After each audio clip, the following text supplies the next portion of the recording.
Out of all the recent surfboards I tried, the Mini Moe was definitely the one that surprised me the most, with really only one small downside and one thing that caught me off guard while riding it. The original Moe was designed with finding the perfect blend of paddle power while still keeping the board agile and maneuverable. So does the Mini Moe still maintain those values in this shorter package? Let's find out and start off with the board specs. The Mini Moe I'm reviewing today is 6 feet 6 inches by 21.5 inches wide, 2 5/8 inches thick, and 41 liters in volume in Thunderbolt red technology. I'm 5 feet 9 inches and between 155 to 160 pounds. Out of all the mid-lengths I've tried recently, the Moe has the most thinned out rails, the rails in the nose almost looking like shortboard rails. The chest section having the most foam for paddle power, but overall still quite a thinned out rail.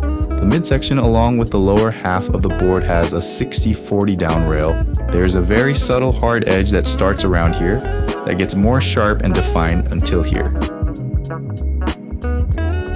It then maintains this edge to the back. The rocker features a low to medium entry rocker with a low exit rocker. For the bottom, the board has a flat front half, a V before the fins, a double concave by the fin boxes, and exits flat by the tail.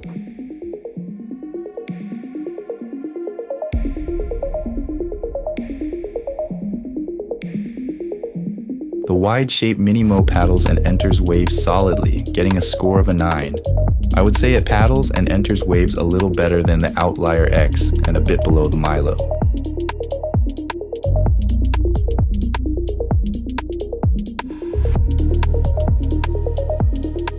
My expectations were low when it was an out-of-season day with surf in the ankle to knee high range, but I was surprised how well this thing could generate speed in the soft, weak waves. And of course, in surf bigger than that, this board will go too.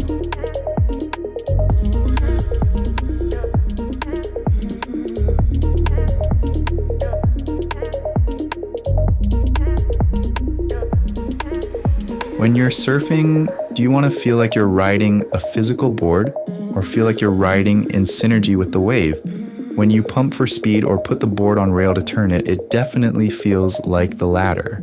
The thinned out rails keep the board very agile and responsive, making it the most performance-oriented mid-length I've tried to this date. With the Thunderbolt red technology, it's the best flex and responsiveness I've ever felt on an EPS epoxy board. I bought this board secondhand and it did have some small pressures on it, and this board also does seem to chip a little easier than some other Thunderbolt surfboards that I've tried. However, it's still more durable than your traditional polyurethane boards.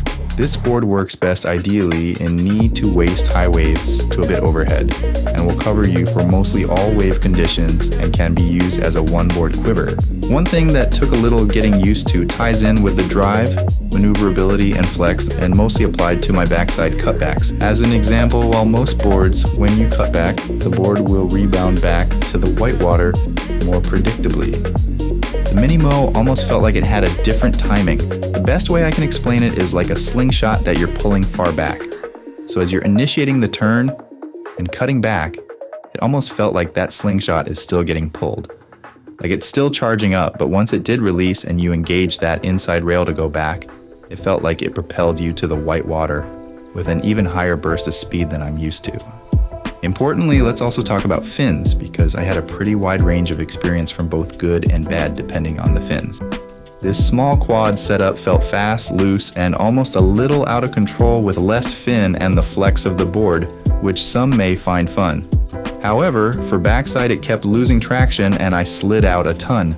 So this was my least favorite setup. This setup felt super drivey, speedy, and controlled in stomach to chest high waves. However, in weaker, smaller waves felt like it was too much surface area and rake, and lost a lot of speed trying to engage the rail and turn.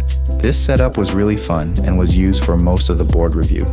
It did feel little out of control when waves did hit around the chest high range. Therefore, it'd be a good idea to switch to the medium or larger size quads like Harley suggests. The large front fins gives plenty of surface area for speed and drive, and the upright nature provides release.